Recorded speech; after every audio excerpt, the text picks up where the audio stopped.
Assalamu alaikum. I read in Twitter that Ministry of Religious Affairs in Saudi Arabia have banned sermons in the mosques, muazzins, and any form of fatwa on divorce.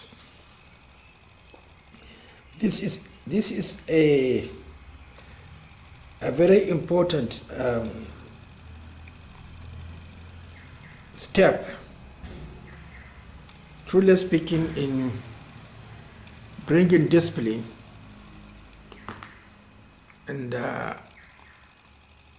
attempt to return to the glorified era of the Muslim Ummah. These scholars, imams, are totally ignorant of the basic fundamental issue, the sending of Rasulullah sallallahu alayhi wasallam. They don't know anything. They are just creating confusion, dividing the Muslim Ummah. They don't know anything. If I were a leader, or if I will lead a country, I will definitely ban teaching Islam except in universities, except in schools. Because I learned my Islam not from hearing these incompetent scholars, but from the way I learned surgery, medicine, histopathology, microbiology, hematology, differentiations, but they don't know anything. So what I want to advise the king and his son, crown prince, and the royal family is to outrightly ban. It doesn't mean that you are against preaching, you are against Islam or the Sunnah. We want to solidify the Sunnah, because one important issue we don't understand is we cannot actually stop fighting in the Middle East. Stop fighting one another in the Muslim countries, 57 Muslim countries. All the problems are in Muslim countries. So why? What is the significance of Inna Salat Tanha Anil Fahsha'i wal Munkar wa la dhikrillahi akbaru? What is the significance? Why are we fighting one another? It's simply because that is my ijtihad. I believe that whatever is happening in the Muslim countries is due to lack of establishing a salat according to the sunnah of Rasulullah sallallahu alaihi wasallam. Look at what is going on. For how long? Saudis, your grandfather made an effort by abolishing 4 stations in Kaaba. Look at this. Arabs don't even know the basic fundamental issue, the basic fundamental significance of the Kaaba. They had 4 stations. Now they say they are fighting, worshipping graves. But now here, look at them in the Kaaba fighting, in the Kaaba worshipping scholars who never met the Sahabas. You did good, but you have to understand that the Imams are indirectly provoking your students to revolt against you. I will repeat, the Imams are indirectly provoking, showing, leading your students to revolt against you, because they accuse you of so many evils. But who are those, the Imams? You don't lead prayers. You allow them. You respect them. So you have to take over review our curriculum, because I'm sure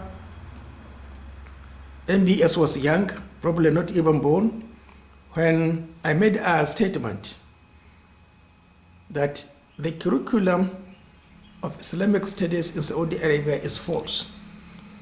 I don't know how Madeleine Albright, the then US Secretary of State, visited your country. By chance, when she was leaving, at your airport, I don't know whether it was Riyadh or Jeddah or any other airport, she made that statement that your curriculum in Islamic studies is false, is below standard. So what I'm saying is that review Islam, stop all this nonsense discussing on Tawheed. Tawheed is not taught by Rasulullah sallallahu alayhi wa sallam. What Rasulullah sallallahu alayhi wa sallam taught us is rejected, is displaced, bid'ah. There is ilhad in the Kaaba. There is bid'ah in Masjid Rasulullah sallallahu alayhi wa sallam. I'm sure he is. Please forgive me. Probably I don't know the status of Rasulullah sallallahu alayhi wa sallam, whether he sleeps or not. But he's in confusion. Look at Dawsari reciting how many verses in Surah Al-Hajj.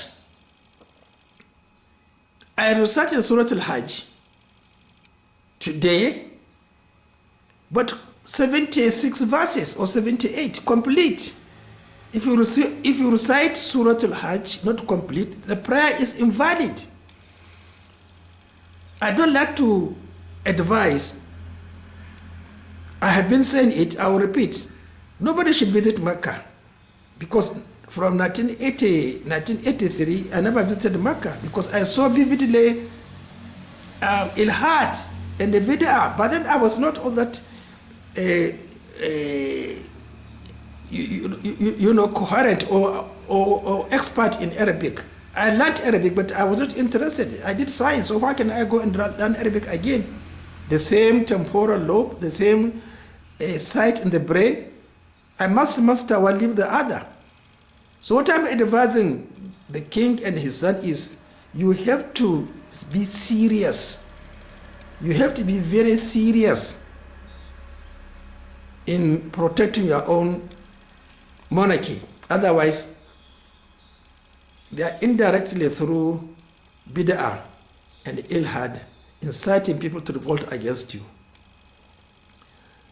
We must review everything. I did my best in Nigeria, but nobody listens to me. I wrote a book on prayers. I wrote a book on fasting. And I wrote a book on how to understand the Holy Quran. I wrote on Muhammad Rasulullah sallallahu alayhi wa sallam and the people of the book. If these books are read all over the world,